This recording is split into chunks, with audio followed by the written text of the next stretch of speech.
Assalamualaikum warahmatullahi wabarakatuh dan selamat sore. Pada kesempatan kali ini kami akan mempresentasikan materi kami yakni yang berjudul Sistem Informasi Penerimaan Siswa-Siswi di Sekolah Menengah Kejuruan Berbasis Web.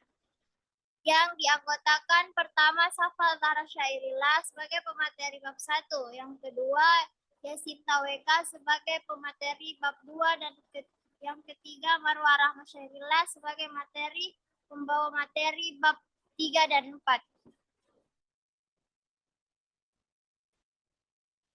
Bab 1 pendahuluan, deskripsi umum.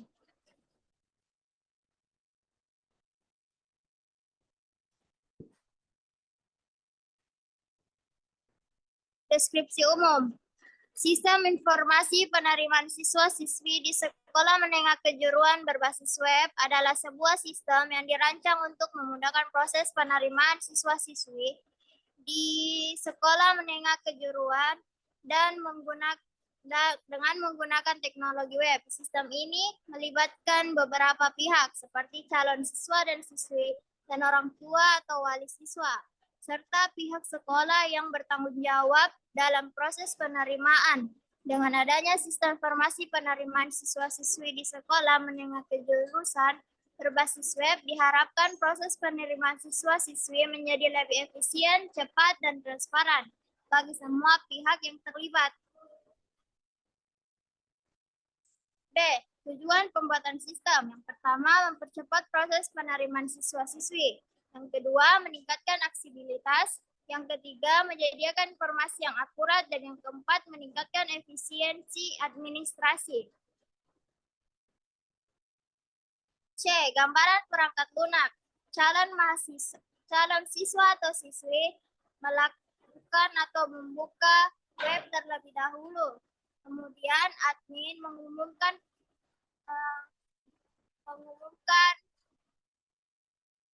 kelulusan. Terus calon siswa-siswi melihat laporan lalu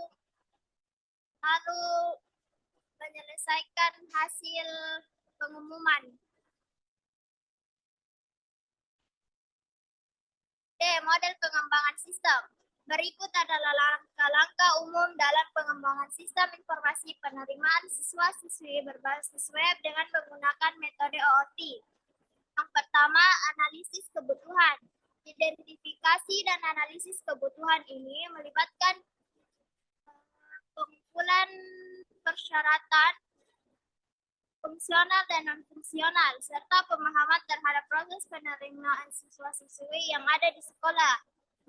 Kedua, perencanaan konseptual. Membuat model konseptual dari sistem dengan mengidentifikasi kelas-kelas yang relevan, sifat-sifatnya, dan hubungan antara kelas-kelas tersebut. Ketiga, perancangan arsitektur. Tentukan arsitektur sistem dengan mengidentifikasi komponen utama seperti server web, database, dan antarmuka pengguna. Keempat, implementasi. Implementasikan kelas-kelas, metode, dan fungsi-fungsi yang diperlukan data dalam bahasa pemrograman yang dipilih dalam sistem. Keempat, lakukan pengujian sistem secara menyeluruh untuk memastikan bahwa semua fungsi sistem yang dibuat berjalan sesuai harapan. Selanjutnya, penerapan. Setelah pengujian selesai, implementasikan sistem informasi penerimaan siswa-siswi ke dalam lingkungan produksi. Selanjutnya, pemeliharaan. Selama operasi sistem, lakukan pemeliharaan rutin, pembaruan, dan perbaikan jika ditemukan masalah.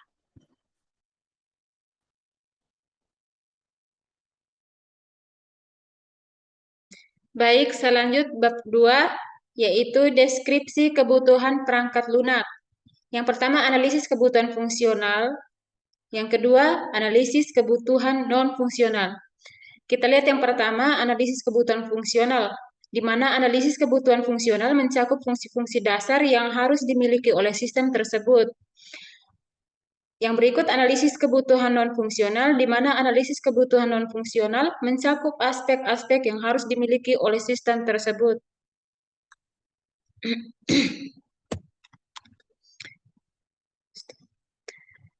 Analisis kebutuhan fungsional.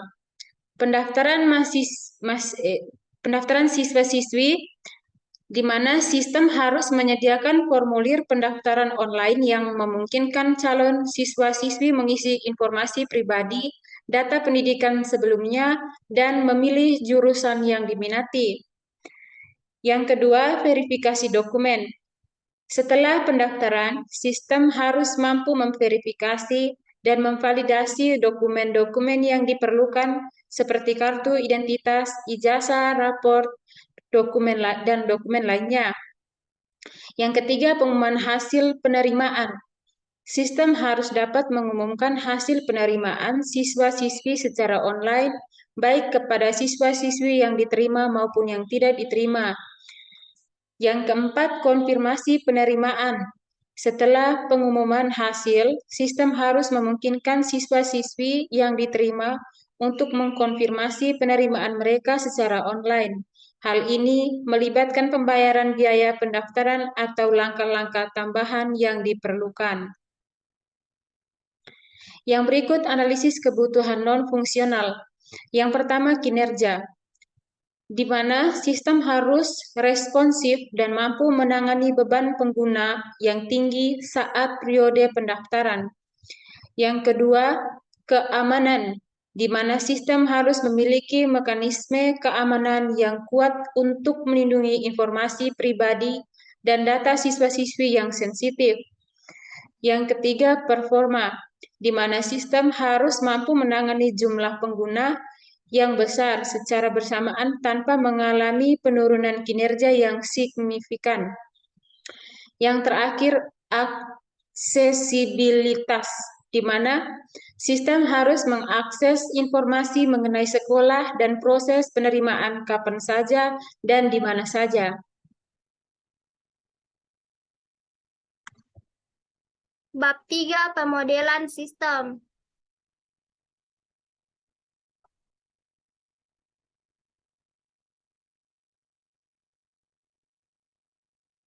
A. Fungsi perangkat lunak.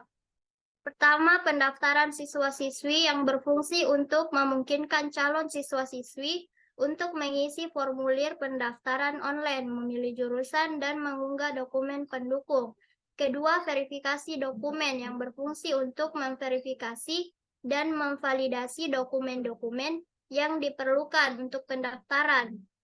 Yang ketiga, pengumuman hasil seleksi penerimaan yang berfungsi untuk mengumumkan hasil seleksi siswa-siswi berdasarkan kriteria tertentu. Dan yang terakhir, konfirmasi penerimaan yang berfungsi untuk memungkinkan siswa-siswi yang diterima untuk mengkonfirmasi penerimaan mereka secara online, termasuk pembayaran biaya pendaftaran atau langkah-langkah tambahan yang diperlukan. B. Karakteristik pengguna.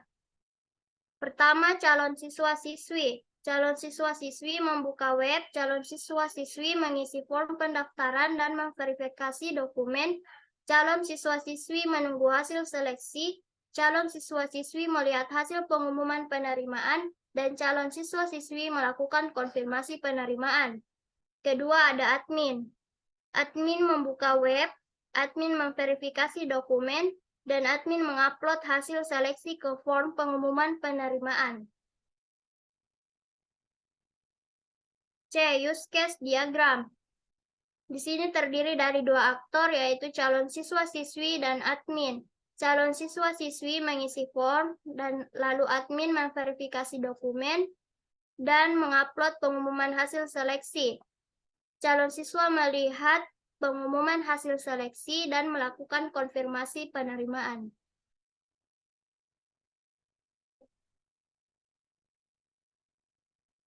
Use case skenario mengisi form, objektif user mengisi formulir yang ada, aktor calon siswa-siswi, precondition aktor sudah terdaftar dalam sistem, main flow aktor mengisi form seperti informasi pribadi, data kontak, riwayat pendidikan, dan memilih jurusan yang diminati. Aktor mengunggah dokumen-dokumen pendukung seperti kartu identitas, ijazah, dan lain-lain.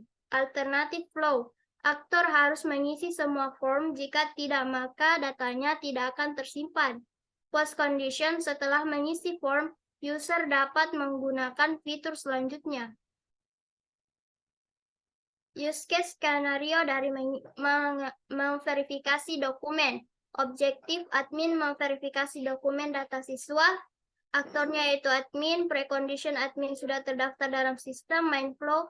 Admin memverifikasi atau memeriksa dokumen data siswa untuk memastikan kebenaran atas dokumen dan data.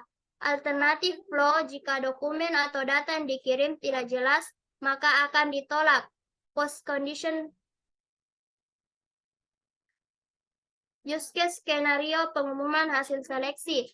Objektif admin mengunggah pengumuman kelulusan. Calon siswa-siswi membuka halaman pengumuman kelulusan.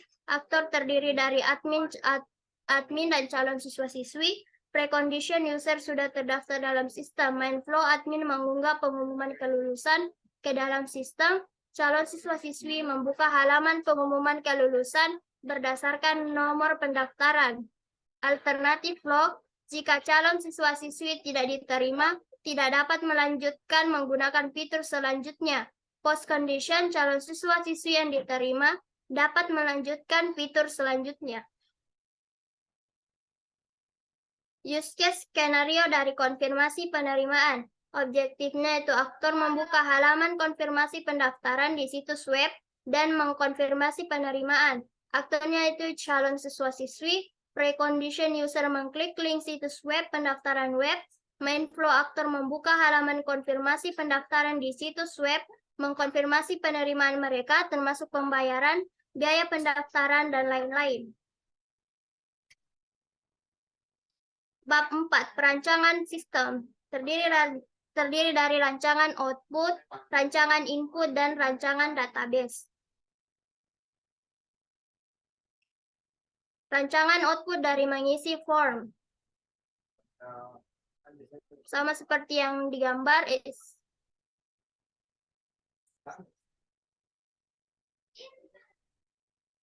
Rancangan output dari pengumuman hasil seleksi. Hasil seleksi terdiri dari nomor pendaftaran, nama, jenis kelamin, asal sekolah, dan NIM. Rancangan output dari pembayaran. Terdiri dari tanda bukti pembayaran yang terdiri dari nomor pendaftaran, nama, tanggal, dan rincian. Rancangan input dari mengisi form. Formulir pendaftaran online terdiri dari tanggal pendaftaran, nama lengkap, tempat lahir, agama, jenis kelamin, alamat, dan dua pilihan yaitu kirim dan atau batal. Rancangan database dari calon siswa-siswi. Pertama, nomor pendaftaran tipe integer size 5. Kedua, ada tanggal TGL pendaftaran, tipe date, keterangan tanggal, dan seterusnya. Rancangan database dari pembayaran terdiri dari no kwitansi, tipe integer size 5, keterangan nomor kwitansi, dan seterusnya. Rancangan database dari dokumen terdiri dari ID doc, tipe integer size 5, keterangan dari ID dokumen. No pendaftaran tipe integer size 5, keterangan dari nomor pendaftaran, dan seterusnya.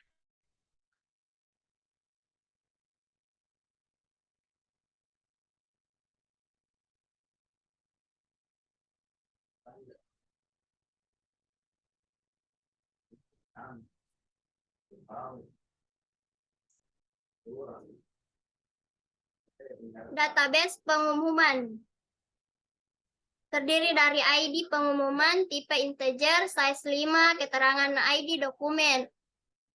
JDL pengumuman tipe varchar size 15, keterangan judul pengumuman, dan seterusnya.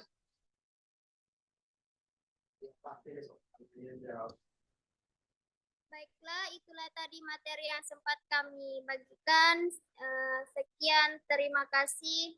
Assalamualaikum warahmatullahi wabarakatuh.